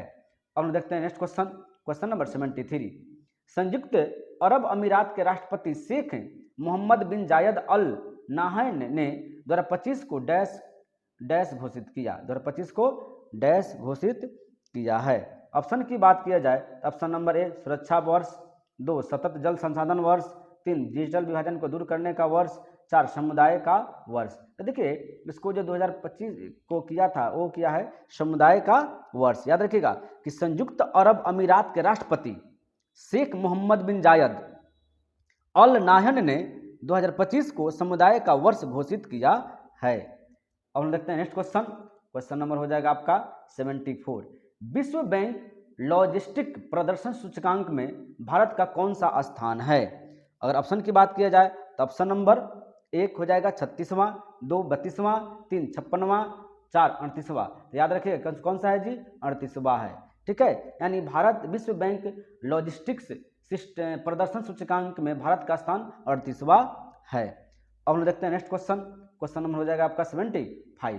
क्वेश्चन 75 में कहता है कि आर्थिक सर्वेक्षण 2024-25 के अनुसार 2025 में अंतर्राष्ट्रीय मुद्रा कोष IMF के अनुसार वैश्विक मुद्रास्फीति दर कितनी थी? ठीक है, यानी आपको बताना है कि 2024-25 के अनुसार 2024 में अंतर्राष्ट्रीय मुद्रा कोष IMF के अनुसार वैश्विक मुद्रास्फीति दर कितनी थी? ऑप्शन ए 1.4%, 2 5.7%, 3 6.7%, 4 7.4%। देखिए इस क्वेश्चन का आंसर की बात किया जाए कि IMF ने अनुसार वैश्विक मुद्रास्फीति दर कितनी थी IMF के अनुसार, तो वो थी आपको 5.7%, यानी ऑप्शन नंबर 2 इस क्वेश्चन का आंसर हो जाएगा। अब हम देखते हैं नेक्स्ट क्वेश्चन। क्वेश्चन हो जाएगा आपका 76। क्षैतिज रूप से स्थिति क्षण चुंबक के चुंबकीय, अब हम लोग देखते हैं साइंस। देखिए 5 करंट था, 5 के बाद हम लोग देखते हैं किसको? साइंस को। क्षैतिज रूप से स्थित क्षण चुंबक के चुंबकीय क्षेत्रों में उदासीन बिंदु कौन सा होता है?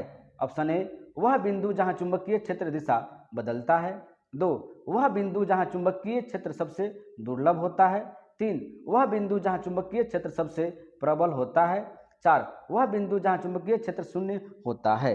तो आपको बताना है कि क्षैतिज रूप से स्थित क्षण चुंबक के चुंबकीय क्षेत्र में उदासीन बिंदु कैसा होता है? तो वो होता है आपको क्या चीज? वह बिंदु जहां चुंबकीय क्षेत्र शून्य होता है, यानी ऑप्शन नंबर 4 इस क्वेश्चन का आंसर हो जाएगा। अब हम देखते हैं नेक्स्ट क्वेश्चन। क्वेश्चन नंबर हो जाएगा, देखिए ये आपका न्यूमेरिकल है, जो कि मैं आपको एक वीडियो के माध्यम से ये सब चीज टोटल मैं करवा दूंगा। ठीक है, ये जो भी क्वेश्चन है आपका न्यूमेरिकल का, एक वीडियो को ला करके आपको उसको सॉल्व आउट करवा देनी है। अब हम देखते हैं क्वेश्चन नंबर 80। कहता है कि जब लोहा एवं गंधक को एक साथ गर्म किया जाता है तो प्राप्त होता है, यानी क्या प्राप्त होता है? ऑप्शन ए FeS2, 2 में FeS, 3 FeSO4, 4 Fe2SO4 × 3। तो देखिए जब लोहा एवं गंधक को एक साथ गर्म किया जाता है तो लौह सल्फाइड है, जिसका रासायनिक सूत्र क्या होगा? क्या प्राप्त होता है? लौह सल्फाइड, यानी आयरन सल्फाइड आपको जो है प्राप्त होता है। अगर इसके रासायनिक सूत्र की बात किया जाए तो क्या होता है? FeS, यानी ऑप्शन नंबर 2 इस क्वेश्चन का आंसर हो जाएगा। अब हम देखते हैं नेक्स्ट क्वेश्चन। देखिए नेक्स्ट क्वेश्चन ये सभी न्यूमेरिकल है, आपको वीडियो के माध्यम से करवा दी जाएगी एक। अब देखिए क्वेश्चन नंबर 83 कहता है कि अमोनिया यूरिया में बदलती है, अमोनिया यूरिया में बदलती है। ऑप्शन ए यकृत, 2 अमाशय, 3 वृक्क, 4 आंत। देखिए तो अमोनिया यूरिया में बदलती है तो वो बदलती है कौन? यकृत बदलती है, यानी ऑप्शन नंबर 1 इस क्वेश्चन का आंसर हो जाएगा, याद रखिएगा। अब हम देखते हैं नेक्स्ट क्वेश्चन। क्वेश्चन नंबर हो जाएगा आपका 84। देखिए क्वेश्चन नंबर 84 में जब कहता है जब जर्मेनियम जाली में आर्सेनिक परमाणु डाले जाते हैं तो वह क्या बन जाता है? ऑप्शन 1 विद्युत रोधक, 2 सुपर कंडक्टर, 3 नैज अंतर सेमीकंडक्टर, 4 बाह्य सेमीकंडक्टर। तो देखिए इस क्वेश्चन के आंसर की बात किया जाए तो हो जाएगा बाह्य सेमीकंडक्टर, यानी ऑप्शन नंबर 4 इस क्वेश्चन का आंसर हो जाएगा। अब हम देखते हैं नेक्स्ट क्वेश्चन। क्वेश्चन नंबर हो जाएगा आपका 85। कह रहा है कि उच्च ऑक्टेन ईंधनों के उत्पादन में उत्प्रेरक के रूप में निम्नलिखित में से किसका प्रयोग किया जाता है? HNO3, ऑप्शन नंबर 2 में कहता है H2SO4, तीसरा में कहता है HCl, 4 में कहता है HF। तो याद रखिएगा कि उच्च ऑक्टेन ईंधनों में उत्पादन के उत्प्रेरक के रूप में सल्फ्यूरिक अम्ल का यूज किया जाता है, यानी उसका रासायनिक सूत्र की बात किया जाए तो होता है H2SO4, यानी ऑप्शन नंबर 2 इस क्वेश्चन का आंसर हो जाएगा। अब हम देखते हैं नेक्स्ट क्वेश्चन। क्वेश्चन नंबर हो गया 86। देखिए स्वपोषित कहता है कि स्वपोषित थैलोफाइड वाले क्लोरोफिल को क्या कहते हैं? ऑप्शन ए शैवाल, 2 लाइकेन, 3 फंजाई, 4 ब्रायोफाइट। तो याद रखिएगा कि स्वपोषित थैलोफाइट वाले क्लोरोफिल को हम लोग क्या कहते हैं, शैवाल कहते हैं। यानी ऑप्शन नंबर 1 इस क्वेश्चन का आंसर हो जाएगा। अब हम देखते हैं नेक्स्ट क्वेश्चन, क्वेश्चन नंबर 87। जल संवर्धन पौधों के कर्षण की एक विधि है जिसमें निम्न में से किसका प्रयोग नहीं किया जाता है। ऑप्शन 1 जल, 2 प्रकाश, 3 रेत, 4 मिट्टी। तो देखिए इसका आंसर की बात किया जाए तो हो जाएगा मिट्टी। यानी जल संवर्धन पौधों के कर्षण की एक विधि है जिसमें निम्न में से किसका प्रयोग नहीं किया जाता है, तो मिट्टी का प्रयोग नहीं किया जाता है। अब हम देखते हैं नेक्स्ट क्वेश्चन, क्वेश्चन नंबर आपका हो जाएगा 88। वनस्पति जगत के गैर रहित विषम पोषी पौधे कौन से होते हैं। देखिए गैर हरित विषम पोषित पूछा जा रहा है वनस्पति जगत के। Option 1 Moses, 2 fern, 3 algae, 4 fungi. तो देखिए इसके आंसर की बात किया जाए तो हो जाएगा फंजाई। यानी ऑप्शन नंबर 4 इस क्वेश्चन का आंसर हो जाएगा। यानी वनस्पति जगत के गैर हरित विषम पोषित पौधे फंजाई होते हैं। और हम देखते हैं नेक्स्ट क्वेश्चन, क्वेश्चन नंबर हो जाएगा आपका 89। कहता है कि 100 परागण का परिणाम क्या होगा। 1 अंतः प्रजनन, 2 विरल प्रजनन, 3 अति प्रजनन, 4 बही प्रजनन। देखिए इस क्वेश्चन के आंसर की बात किया जाए तो हो जाएगा अंतः प्रजनन। यानी ऑप्शन नंबर 1 इस क्वेश्चन का आंसर हो गया। अब हम देखते हैं नेक्स्ट क्वेश्चन, क्वेश्चन नंबर हो जाएगा आपका 90। ऐसे परमाणुओं को जिनमें प्रोटॉनों की संख्या समान परंतु न्यूट्रॉनों की संख्या भिन्न होती है उसे क्या कहा जाता है। ऑप्शन 1 समस्थानिक, 2 समदाबिक, 3 समआवयवी, 4 समन्यूट्रॉनिक। तो देखिए ऐसे परमाणुओं को जिनमें प्रोटॉनों की संख्या समान और न्यूट्रॉनों की संख्या भिन्न होती है उसे कहते हैं हम लोग कि समस्थानिक कहते हैं। यानी ऑप्शन नंबर 1 इस क्वेश्चन का आंसर हो गया। अब हम देखते हैं नेक्स्ट क्वेश्चन, क्वेश्चन नंबर हो जाएगा आपका 91। 100 डेसिबल का शोरगुल का प्रबलता स्तर संगत है। ऑप्शन 1 कहता है कि सुनाई भर देने वाली आवाज से, 2 सामान्य वार्तालाप से, 3 शोर शराब वाली गली की आवाज से, यंत्र कारखाने के शोर से। देखिए तो 100 डेसिबल से ऊपर हो गया, नहीं तो 100 से ऊपर जब जाता है तो उसको कहते हैं क्या चीज, कल कारखाने यानी यंत्र कारखाने में जो शोरगुल होता है वो 100 डेसिबल से ऊपर होता है। यानी ऑप्शन नंबर 4 इस क्वेश्चन का आंसर हो गया। ठीक है, अब हम देखते हैं नेक्स्ट क्वेश्चन, क्वेश्चन नंबर हो जाएगा आपका 92। क्वेश्चन नंबर 92 कहता है कि अम्लीय वर्षा में प्रायः क्या अधिक मात्रा में होता है। ऑप्शन 1 कार्बनिक अम्ल, 2 हाइड्रोक्लोरिक अम्ल, 3 नाइट्रिक अम्ल, 4 सल्फ्यूरिक अम्ल। तो देखिए अम्लीय वर्षा में प्रायः क्या अधिक मात्रा होता है, तो वो होता है हाइड्रोक्लोरिक अम्ल। यानी ऑप्शन नंबर 2 इस क्वेश्चन का आंसर हो जाएगा। अब हम देखते हैं नेक्स्ट क्वेश्चन, क्वेश्चन नंबर 93। देखिए क्वेश्चन नंबर 93 में क्या कहा जाता है, कहता है कि 93 में कि पके हुए टमाटरों का लाल रंग इसकी उपस्थिति के कारण होती है। ऑप्शन 1 पर्णहरित, 2 कैरोटीनॉइड, 3 हार्मोन, 4 विटामिन।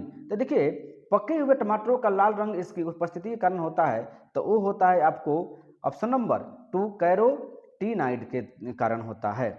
अब हम देखते हैं नेक्स्ट क्वेश्चन, क्वेश्चन नंबर हो जाएगा आपका 94। पराबैंगनिक यूवी अल्ट्रावायलेट पराबैंगनिक क्षति से पादपों की रक्षा करने वाला वर्णक है, कौन है जी। तो ऑप्शन 1 फाइकोसाइनिन, 2 कैरोटीनॉइड, 3 पर्णहरित, 4 पर्णपित। तो देखिए पराबैंगनिक क्या कहता है, पराबैंगनिक क्षति से पादपों की रक्षा करने वाला वर्णक है, तो वो है फाइकोसाइनिन। याद रखिए फाइकोसाइनिन है। यानी ऑप्शन नंबर 1 इस क्वेश्चन का आंसर हो गया। अब हम देखते हैं क्वेश्चन नंबर 95। तो देखिए क्वेश्चन नंबर 95 कहता है कि नर पुष्प और स्त्री पुष्प दोनों को जन्म देने वाला पादप कहलाता है। ऑप्शन 1 द्विलिंगी, यानी युवलिंगी को हम लोग क्या कहते हैं, उभयलिंग को हम लोग कहते हैं द्विलिंगी। 2 एक लिंगाश्रयी, 3 में कहता है उभयलिंग श्रयी, 4 में कहता है एक संगमणि। नहीं तो इसका आंसर हो की बात किया जाए तो हो जाएगा क्या चीज कि नर पुरुष और स्त्री पुष्प दोनों को नर पुष्प और स्त्री पुष्प दोनों के जन्म देने वाला पादप कहलाता है, तो वो कहलाता है उभयलिंगाश्रयी। यानी ऑप्शन नंबर 3 इस क्वेश्चन का आंसर हो जाएगा। आपने स्टार्टिंग में 5 क्वेश्चन मैथमेटिक्स देखा और 95 इसको देखा, 95 और 5 100 हो गया। यानी हम लोगों ने, मेरी यही प्रयास है कि आपको कंप्लीट वीडियो दिया जाए, वो भी आपको हिंदी की, इंग्लिश की, सामाजिक विज्ञान, विज्ञान, करंट अफेयर, ठीक है। यानी सबको मिला करके, पांचों टॉपिक को मिला करके हमने इस प्रैक्टिस सेट को मतलब करवा रहा हूं मैं। एक ही प्रैक्टिस सेट में आपको टोटल विषय का रिवीजन हो रहा है। अगर मेरी वीडियो की कंटेंट आपको अच्छी लग रही है तो लाइक कीजिए, कमेंट कीजिए, शेयर कीजिए और चैनल को सब्सक्राइब जरूर से जरूर कीजिए। जय हिंद।